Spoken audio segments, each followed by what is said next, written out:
Alors, le pape Jean-Paul II a voulu que le deuxième dimanche de Pâques soit appelé le dimanche de la divine miséricorde.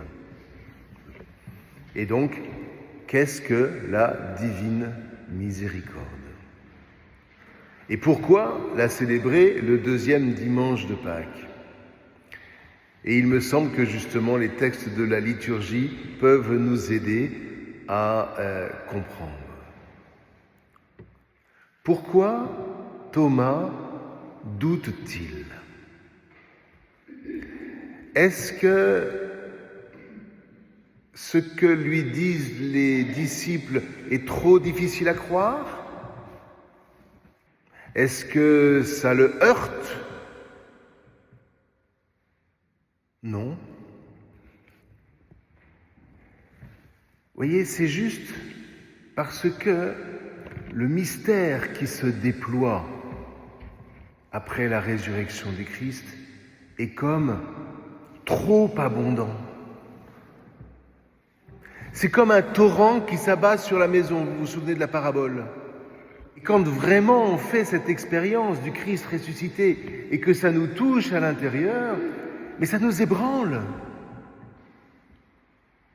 C'est pas simplement que le Christ serait venu pour qu'on soit paisible. Non, la résurrection et les effets de la résurrection sur nos vies, sur la vie de toute l'Église et sur la vie du monde sont incommensurables. La résurrection, c'est pas simplement un événement spectaculaire. Oh là là, il est ressuscité, c'est magnifique. Non. La résurrection, c'est le mouvement qui est celui de toute vie spirituelle. La vôtre, la mienne, celle du pape Léon XIV, que vous voulez. La vie spirituelle commence lorsque je comprends que mon existence consiste à passer de la mort à la vie. Passer de la mort à la vie. Si Dieu a créé le monde, c'est précisément pour le sortir de la mort. Alors la Bible appelle ça le tohu-bohu, dans le premier chapitre de la Genèse. Pour le sortir de ce tohu-bohu, de cette mort, pour y injecter la vie. Et tout le mouvement, encore une fois, de la vie spirituelle, c'est ça.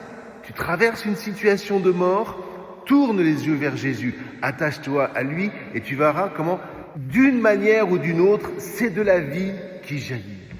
Et là, Thomas est dépassé. Thomas est dépassé parce que, quelque part, si Jésus est vraiment ressuscité d'entre les morts, c'est trop engageant. C'est trop engageant parce que ça nous branche directement sur la source de la miséricorde de Dieu. Rappelez-vous, je ne te dis pas de pardonner 7 fois, je te dis de pardonner 77 fois 7 fois, c'est-à-dire à l'infini, à l'infini. Tu te heurtes au mal dans le monde. Que veut dire pardonner? Pardonner veut dire ne pas répondre au mal par le mal. Et le piège se rouvre à chaque instant dans nos vies. Et donc il faut être vraiment attaché au Christ pour ne pas tomber dans ce piège.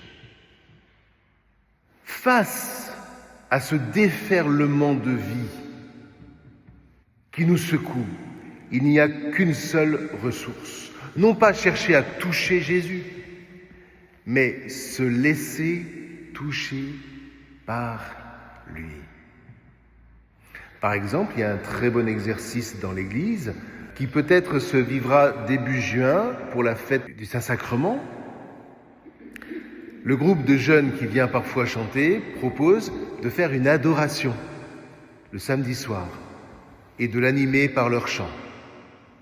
Voilà un lieu où l'on peut venir simplement pour se laisser toucher par Jésus. Parce que, à travers Jésus, on comprend que Dieu ne veut qu'une seule chose, c'est tu traverses des situations de mort. Ne t'en fais pas.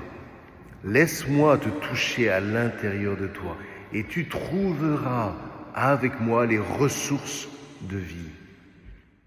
Et vous voyez, être chrétien, c'est ça. Et c'est ça que nous dit la divine miséricorde. C'est choisir, quoi qu'il advienne, de toujours rester sur ce chemin de bénédiction qui va de la mort à la vie. Et sur ce chemin, sois toi-même, avec tes talents, avec tes inspirations, avec tes initiatives, mais toujours au nom de Jésus. Rappelez-vous les apôtres qui viennent au temple.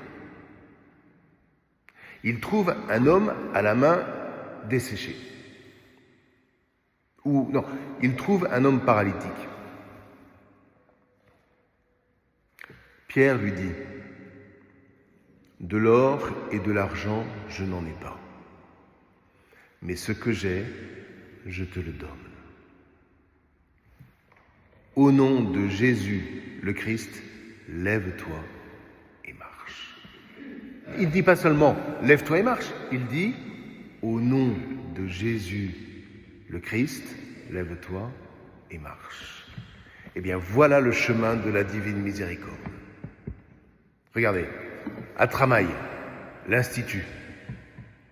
Cet institut-là, elle prend en charge des jeunes pour leur dire quoi? Lève-toi et marche. Être papa ou maman, c'est quoi? Sinon prendre son enfant et lui dire « Au nom de Jésus, lève-toi et marche. » Être époux ou être épouse, allez, au nom de Jésus, lève-toi et marche avec moi. Être curé d'une paroisse, qu'est-ce que c'est sinon de se mettre au service de ses frères et sœurs et de leur redire toujours cette parole. Au nom de Jésus, lève-toi et marche. Et donc c'est dans cet esprit-là que dans les années 30, il y a eu cette sœur qui s'appelle sœur Faustine Kowalska et qui a eu cette vision du Christ qui lui a dit « Propage mon image et apprends aux chrétiens à dire cette phrase « Jésus, j'ai confiance en toi. Jésus, j'ai confiance en toi. » Ce que nous oublions trop souvent. Ce qui fait qu'on tombe dans le moralisme. Il faut que je fasse ci, il faut que je fasse ça. Non. Au nom du Christ, je me lève et je me mets en marche parce que j'ai confiance en toi. Et voyez, dans le fond, cet élan qui fait que nous nous laissons toucher par Jésus, eh bien c'est ce qui fait qu'on est aujourd'hui réunis pour venir communier. Communier, c'est pas simplement venir manger l'hostie, c'est se laisser toucher par Jésus et repartir revigoré. Tu traverses une situation qui te dépasse. Tous nous sommes dans ce cas-là. Comment vas-tu t'en sortir? Tu n'en sais rien.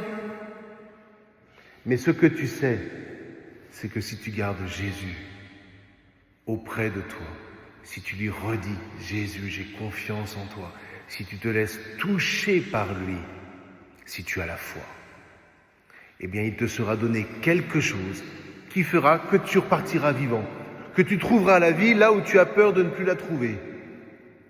Encore une fois, comment cela se fera? On n'en sait rien.